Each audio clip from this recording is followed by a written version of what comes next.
Hey guys, welcome to From the Cockpit. I'm Sean and I will be your chauffeur today. And we are driving a 2018 Polaris Slingshot SLR LE. That's right, I said driving because this week we're taking the whole cockpit thing super literally.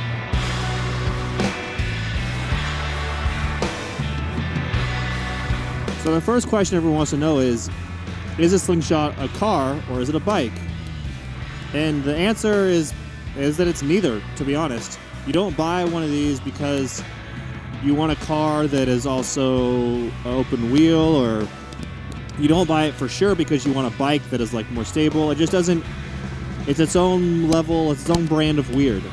Technically, Polaris classifies the Slingshot as an autocycle, which sounds a little funny, but it actually really works to their advantage. The thing is that as an autocycle, it's not subject to the same crash requirements that the cars are that are on our public roads, but you also don't need a motorcycle endorsement on your driver's license in order to drive one. As you can see, steering wheel, pedals, stick, it's a car from the inside. So, autocycle it is. It won't crash as well as your Miata or your Volvo or my Tacoma, but like I said, the driving experience is that of a car. The Slingshot is its own version of weird. They say that a good car or bike makes really fast speeds feel slow, makes it feel more in control. The Slingshot's the opposite of that. It makes slow speeds, 40, 50, feel fast. Well, that does mean that your performance drivers aren't going to want one of these. This isn't going to replace your track car. What it does mean is that makes you, me, and anybody else, most people who buy one, feel like a superhero behind the wheel. It is amazing at just having fun. The Slingshot uses a 2.4-liter GM Ecotec engine that's found in the Chevy Cobalt and the Chevy Malibu and the Saturn Ion. It's a car engine. It makes about 175 horsepower and 166 foot-pounds of torque. Now, that might not sound like a lot of power, but for a thing that's only 1,700 pounds, it actually isn't that bad. Also keep in mind, the Slingshot is about 77 inches wide and 150 inches long, which means it's as wide as a Lamborghini. It's about as short as a Mini Cooper, and it weighs less than a smart car. Also add in the fact that you're about 5 or 6 inches off the ground and the center of gravity is real low. That makes 175 horsepower feel like a whole lot more. Then there's the rubber, which, as you've probably noticed, there are only 3 pieces of. I mean, that's sort of the whole point.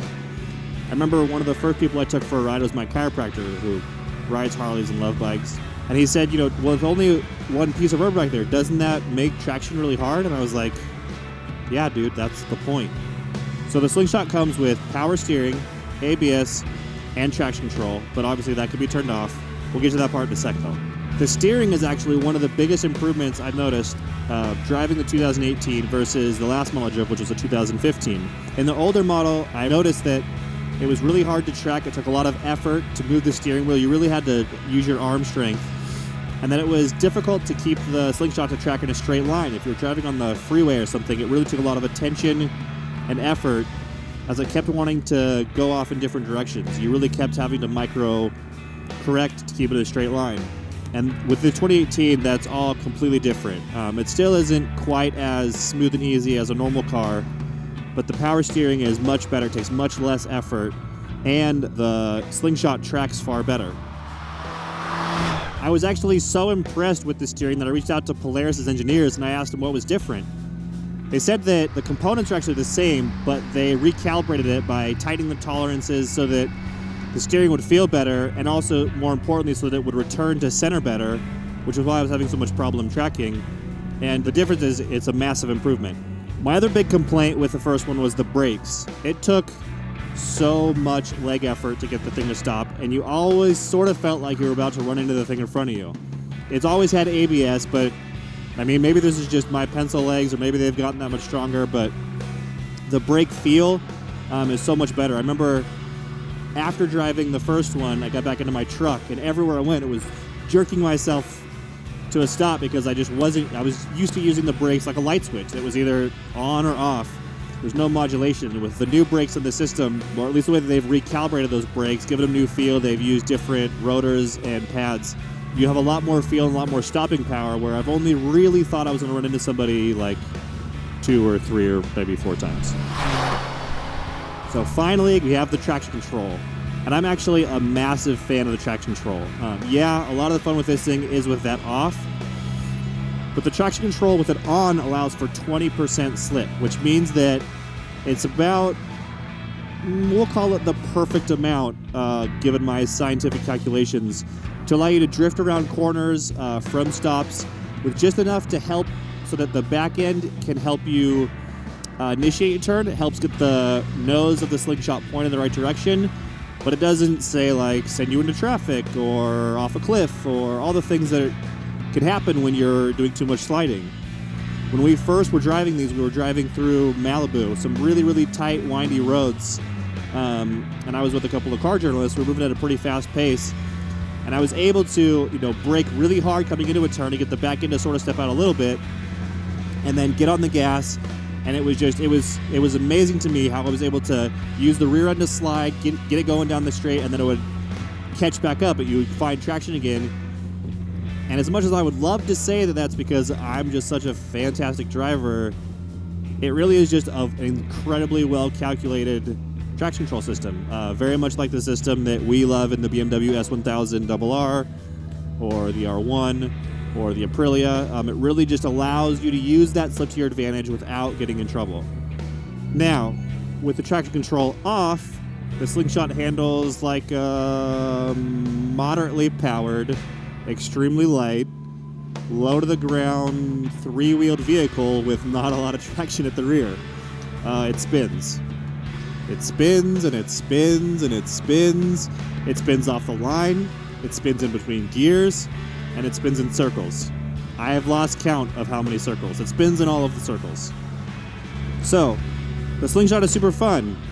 That doesn't mean that it's very practical, though. For one, you're exposed. It gets hot. You can't take very many passengers. You can't store very much stuff. When you stop at a stop sign or a stoplight or in traffic, whoever's next to you is basically 3 inches from your face, and they're most likely staring at you. If it's a warm day out and you get in, the seats, which are weatherproof, are incredibly, incredibly hot. It really is a vehicle for the perfect occasion. So a base model Slingshot S starts at 20 grand. Another 5,500 or so will get you into the SL model, which adds a backup camera, which is insanely useful given the seating position of this thing, and a Rockford Fosgate stereo system, which will let you blare obnoxious music, which, as far as I'm concerned, is mandatory while driving. Another $2,500 on top of that, and you're getting into a Slingshot SLR, which adds their GPS system, a Sparco steering wheel, shifter, and pedal covers, and a bunch of other fancy bits that I have to admit are actually pretty worth it. I've really enjoyed, this one has those as well, and it's been really nice. $2,000 on top of that, and you find yourself sitting behind the wheel of this, which is the Slingshot SLR LE, and that has an MSRP of about $31,000.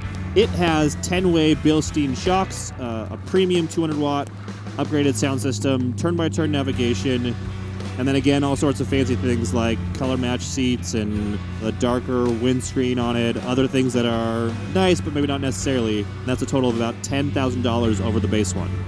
The biggest improvement, outside of the stereo, which obviously I'm a big fan of, are the Bilstein shocks.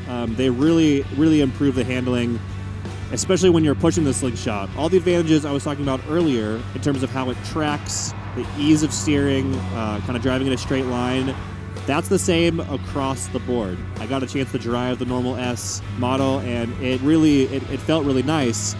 It isn't until you're really trying to drive really fast in some windy roads, when you're screeching a lot of tires and really pushing the suspension, that those 10-way Bilsteins come in handy. But when you're doing that, they absolutely do. So the biggest thing that people ask me after what is it worth it, or should I buy one? And to that, I don't really know, to be honest. I do feel that the new model is a big update over the last one. It does drive better, it does handle better, it is more comfortable, it does feel safer. But I also don't know if any of that matters as to whether you should buy it. The Slingshot is its own category so much that either you want this brand of driving experience or you don't. I will say that it's more fun than you expect it to be. I've taken 30 or 40 people for a ride in the last 12 days since I've had it. Everyone from, friends, grandparents, to my doctor, to little kids. And everyone has an absolute blast. I've had people drive down from LA to have me take them on a little run through Ortega and down to my taco spot. And it always delivers. It's always a good time. And there's something to be said for that. However, I'm not sure that you need to be, say, selling your car to replace it with a Slingshot, or selling your bike to replace it with a Slingshot. At the end of the day, it's really good at doing Slingshot things. And if having something loud and flashy and fun and weird is your sort of thing, there really is no better tool for the job. And if it's not, then you should rent one, because it's a whole ton of fun.